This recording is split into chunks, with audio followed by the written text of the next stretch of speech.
Hai Sobat The Box Cinemas yang keren abis, selamat datang kembali di channel ini. Perkenalkan, si Mimin adalah pendatang baru di dunia penyuka film dan pastinya ke depan akan sering membawakan dan membahas tentang perfilman yang tentunya film yang keren-keren. Nah Sobat Cinemas, mari kita bahas film yang luar biasa keren ini, yaitu The Suicide Squad. Di tahun ini, sequel kedua The Suicide Squad hadir lagi, dan bagi sobat yang belum menonton film ini, silahkan nonton cerita alur film The Suicide Squad yang keren habis ini sampai selesai. Karena dijamin pasti paham alur cerita filmnya dan tahu tokoh-tokoh karakter yang memainkannya. Nah sobat, film ini disutradari oleh James Gunn dan dibintangi oleh Idris Elba, Peter Capaldi, Margot Robbie, John Cena, dan nama-nama bintang besar lainnya. So, tanpa berlama-lama lagi Sobat The Box Cinemas, let's talk about it.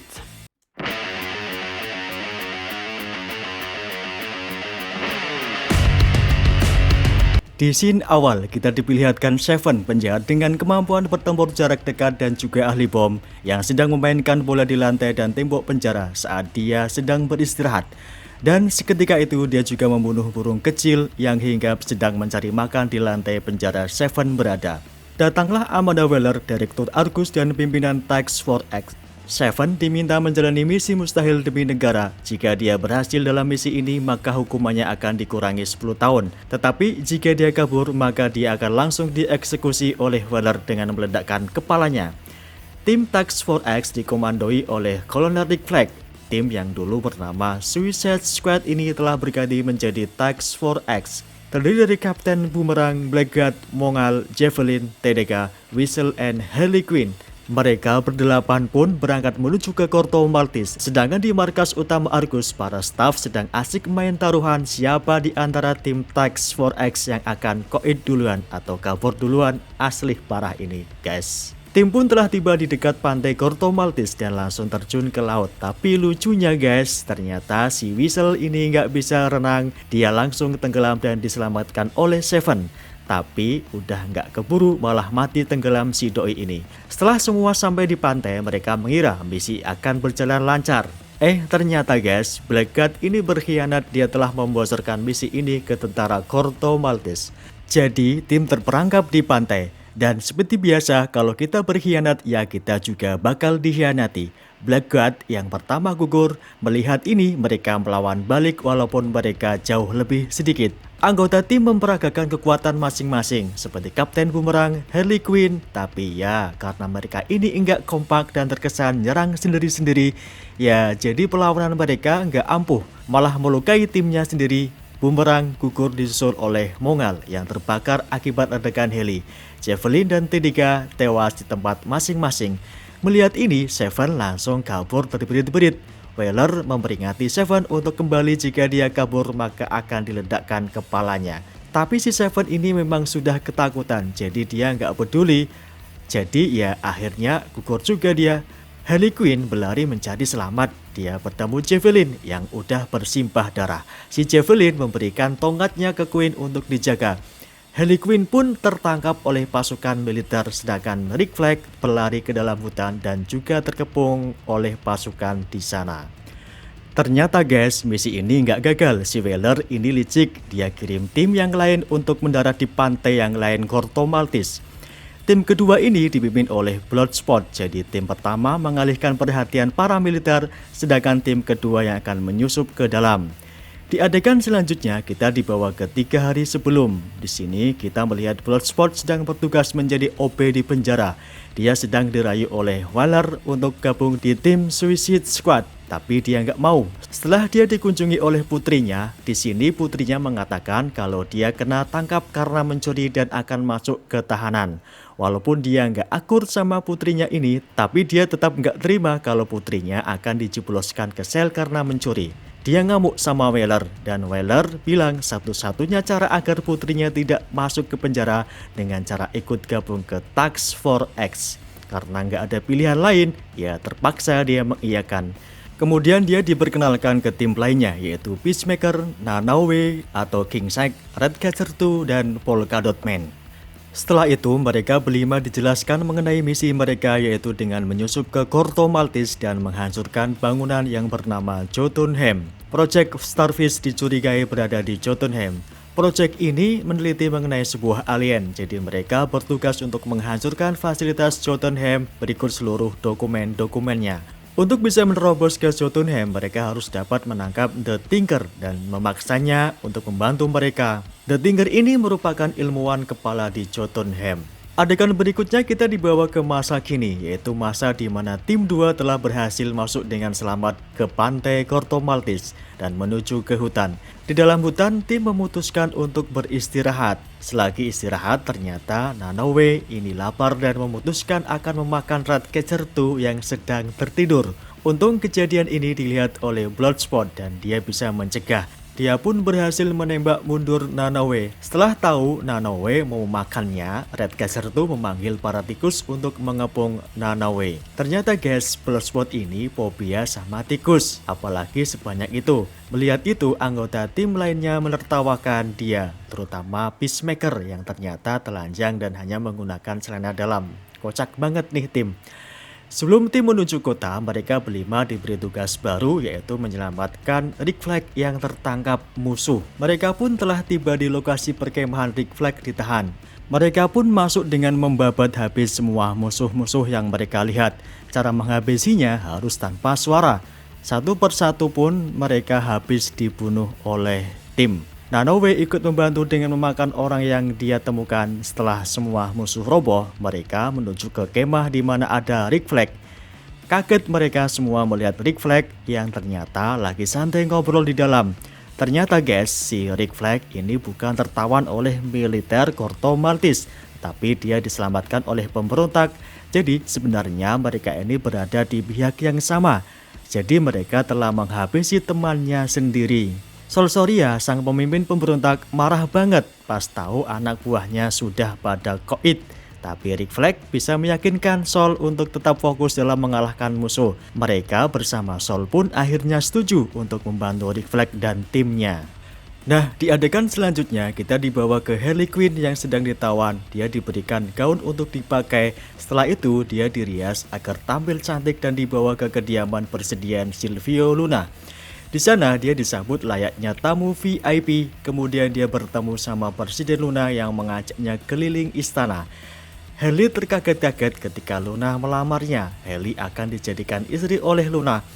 Harley tidak menolak namun gak mengiyakan juga karena dia masih menimbang-nimbang. Tapi setelah Harley mendengar kalau si Luna akan menghabisi siapa saja yang menghalanginya termasuk anak-anak, Harley langsung menembak Luna. Dia suka sama Luna, tetapi dia nggak suka sama caranya yang kejam, sampai mau menghabisi anak-anak juga. Mendengar suara tembakan, pengawal masuk dan menangkap Harley. Karena presiden mereka tewas, maka kepemimpinan jatuh ke tangan Jenderal Mateo. Kembali ke tim Suicide Squad, mereka berlima bersiap-siap untuk masuk ke dalam kota menggunakan minivan yang akan dikendari oleh Milton, seorang pemberontak. Nanowe tidak diizinkan untuk ikut turun karena dia itu kan ikan hiu, jadi nggak bisa berbaur sama penduduk setempat. Sebel si Nanowe mendengar ini. Sebelum jalan, Rick Flag memberitahu si Sol kalau nanti pas mereka menyerang Jotunheim, istana presiden pasti kosong karena tentara bakal dikirim ke Jotunheim untuk membantu. Nah, kesempatan ini bisa diambil oleh si Sol untuk menghabisi para jenderal yang ada di istana setelah mereka selesai. Mereka pun berangkat dan berhasil masuk ke dalam kota dengan bantuan dari grup pemberontak. Mereka langsung menuju ke bar atau diskotik di mana Tinker biasa datang di dalam diskotik. Mereka berbaur bersama orang-orang penduduk sambil menunggu Tinker. Sedangkan Nanowe menunggu di mobil. Kasian juga dia ya.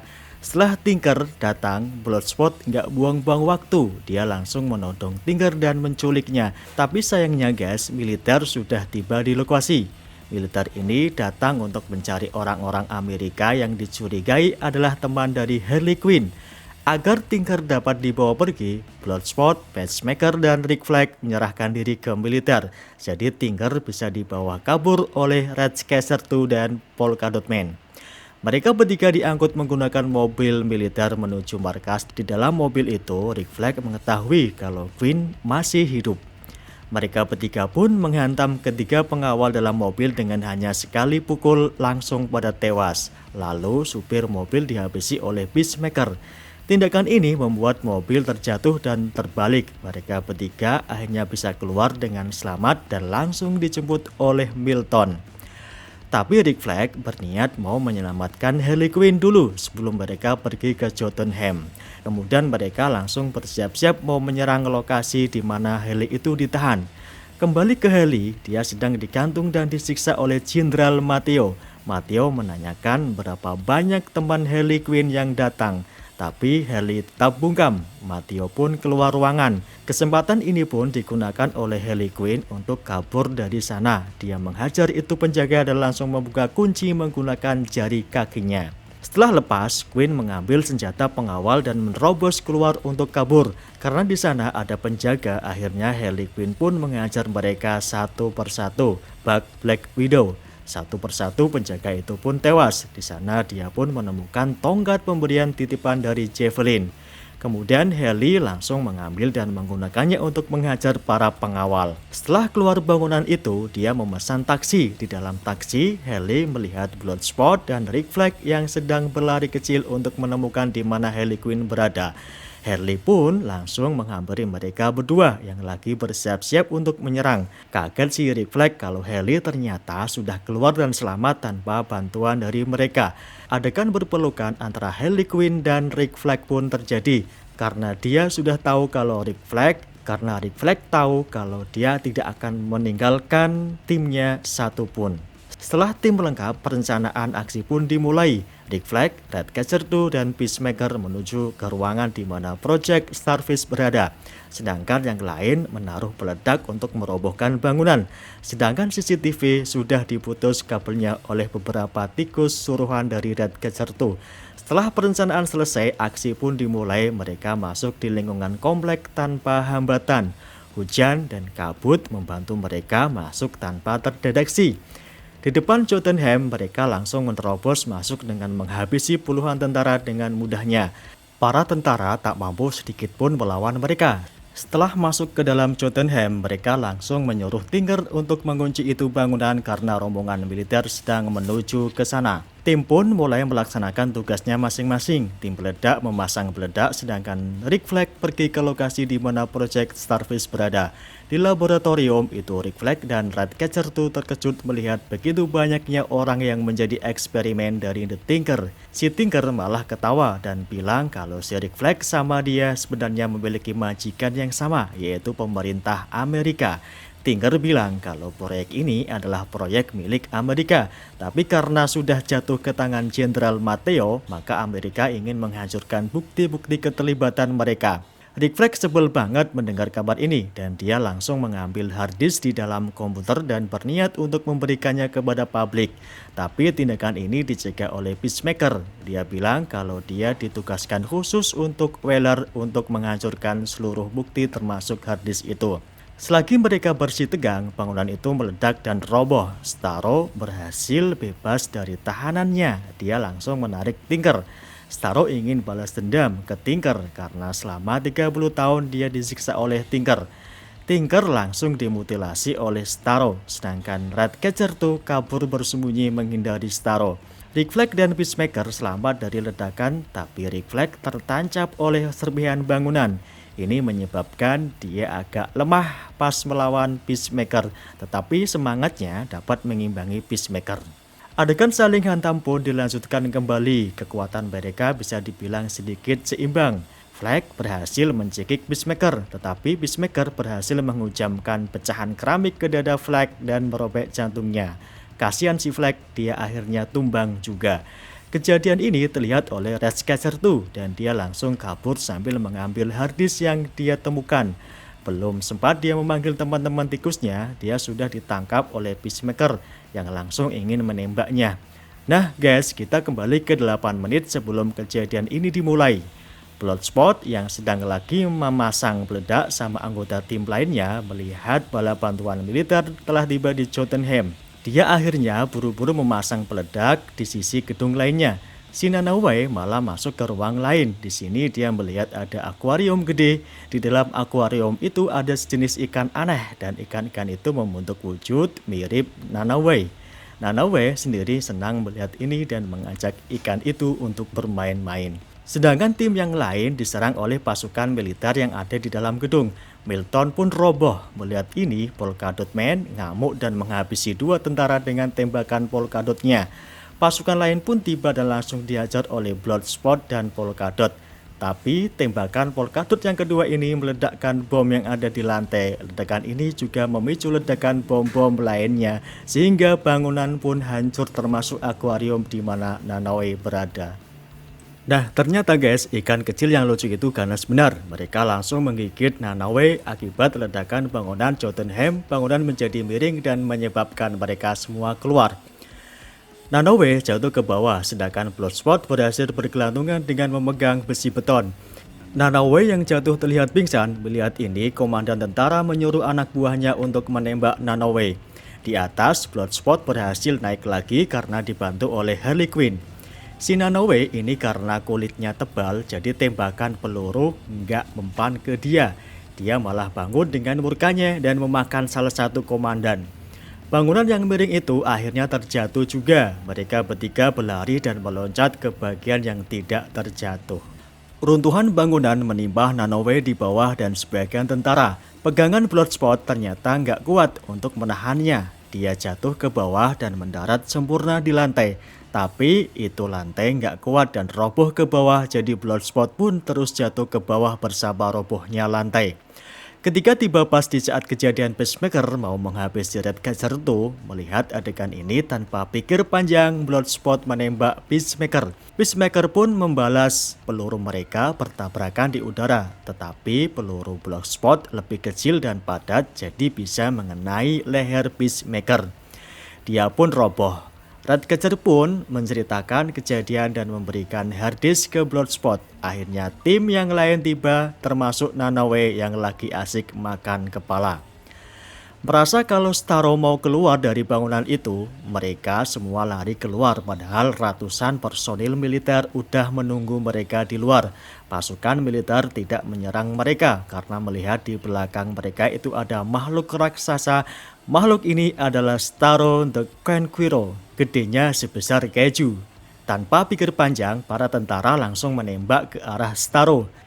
Starro kemudian mengeluarkan benih-benih kecilnya untuk menyerang para tentara. Setiap tentara yang terkena benih ini akan mati dan jasadnya akan dikuasai oleh Starro.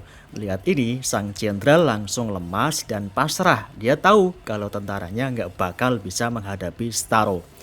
Dia pun akhirnya terserang sendiri dan Ratcatcher pun sadar kalau si benih Starro ini mengincar muka. Jadi dia menutup mukanya. Yang lain pun langsung menutup muka mereka masing-masing kecuali Bloodsport yang asik menembaki benih-benih itu. Sedangkan di istana, para pemberontak yang melihat para pasukan pergi memberi bantuan kekuatan. Mereka memasuki istana dengan perlawanan yang minim. Mereka langsung membasmi semua jenderal yang ada di sana. Sedangkan di Jotunheim, tentara yang terkena benih Starro tadi pada bangun kayak zombie. Mereka mengatakan kalau kota ini adalah miliknya Starro. Dan Starro ini makin besar dan mulai menyerang kota. Dia menghancurkan bangunan-bangunan yang dilaluinya dan menebar benihnya. Kembali benih-benih kini mulai menyerang rakyat yang tidak bersalah. Tim melaporkan kejadian ini ke Weller. Tetapi Weller nggak peduli sama kejadian itu. Dia memerintahkan tim untuk pulang karena misi telah selesai. Tim tak punya pilihan lain selain pulang. Pas lagi jalan balik, Bloodsport nggak kuat mendengar teriakan rakyat-rakyat yang tak berdosa yang menjadi korban dari Starro. Dia langsung balik badan dan ingin membantu mereka. Melihat ini, Ratcatcher pun yang ikutan lalu disusul oleh Harley Quinn, Nanaue, dan Polkadot Man. Weller marah besar melihat ini dan mengancam mereka jika mereka tidak balik pulang maka dia akan mengaktifkan peledak di kepala mereka semua. Tapi mereka berlima udah nggak peduli lagi. Ya udah, dengan terpaksa si Weller mau menekan tombol untuk mengaktifkan peledak itu. Sebelum dia pencet pemicu peledak itu, si Weller sudah dihantam oleh tim stafnya yang nggak suka ngelihat cara dia yang mengorbankan rakyat yang tak berdosa. Para staf kemudian mengambil alih dan membantu tim Task Force X. Mereka berlima pergi mengejar Starro. Setelah bertemu, Bloodsport pun mengaktifkan senjatanya yang keren itu guys. Dia langsung mengarahkannya ke Starro dan menembakkannya. Setelah dihantam berkali-kali, terlihat Starro marah dan menyerang mereka. Lalu Bloodsport pun menyuruh Harley Quinn naik ke atap dan Nanoe untuk menggigit Starro dan membuatnya seperti makanan. Sedangkan Bloodsport yang mengetahui Polkadot ketakutan, Bloodsport pun mengatakan kepada Polkadot kalau itu monster adalah ibunya. Dalam halusinasinya, Polkadot Man melihat kalau itu kayak ibunya. Dia langsung murka dan melepaskan tembakan ke arah Starro. Si Polkadot Man ini memang sangat benci sama ibunya. Melihat tembakannya yang berhasil, dia langsung gembira. Tapi naas, sebelum beberapa detik dia sudah remuk dihantam oleh Starro. Sedangkan Nanoe dilempar oleh Starro menghantam bangunan dan membuat Harley ikut jatuh ke sebuah bangunan juga. Bloodsport sudah dikepung oleh para zombie. Dia melawan tapi sudah nggak sanggup melawan sebanyak itu. Akhirnya dia juga kalah. Sebelum dia jatuh, dia melihat Ratcatcher yang mau kena hantaman Starro. Dia langsung meloncat menyelamatkannya. Namun si zombie ini masih menyerangnya. Dan dia sudah nggak bisa ngelawan lagi karena semua senjatanya sudah habis. Di saat seperti itu, dan Ratcatcher pun memanggil semua tikus yang ada di kota untuk membantu dia menyerang. Akhirnya para tikus langsung berdatangan dan para zombie nggak bisa ngelawan terjangan jutaan tikus. Para tikus-tikus langsung menggerogoti tubuh Starro. Harley berhasil naik ke atas bangunan dan langsung meloncat ke atas dan masuk ke mata Starro menggunakan tongkat dari Javelin. Para tikus pun ikut masuk ke mata Starro. Mata Starro seperti kolam air. Para tikus yang sudah masuk langsung menggigit saraf dan urat Starro. Menghadapi tikus-tikus ini, Starro akhirnya nggak mampu melawan dan dia pun akhirnya roboh. Harley Quinn pun keluar dari lubang mata Starro. Karena Starro roboh, otomatis para zombie juga ikut roboh. Ratcatcher pun sedih melihat Polkadot yang nggak selamat. Bloodsport pun menghubungi Weller yang lagi pening karena tadi kena hantaman. Dia mengancam Weller, andai kata Weller meledakkan peledak di kepala mereka, maka seluruh data yang ada di harddisk ini akan otomatis tersebar ke publik. Jadi mau nggak mau, walau terpaksa, Weller setuju sama ancaman Bloodsport. Di sini kita melihat Weller kayaknya menaruh dendam sama stafnya. Bloodsport pun dan ketiga rekannya akhirnya dijemput oleh helikopter.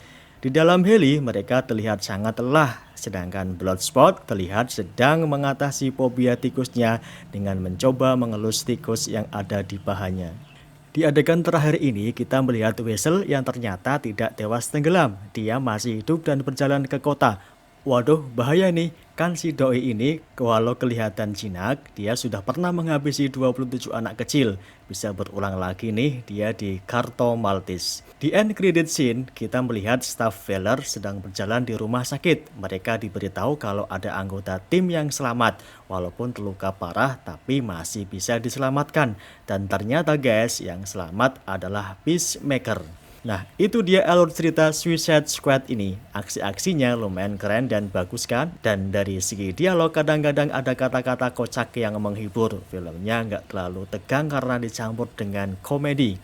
Namun ada beberapa tokoh yang disayangkan kalau dalam film ini ada yang mati. So sobat, kalau ingin menonton secara full silahkan tunggu tanggal mainnya di bioskop-bioskop kesayangan Anda. Jangan lupa dukung terus The Box Cinemas ini dengan klik subscribe, like, and share. Thank you for watching and see you next time.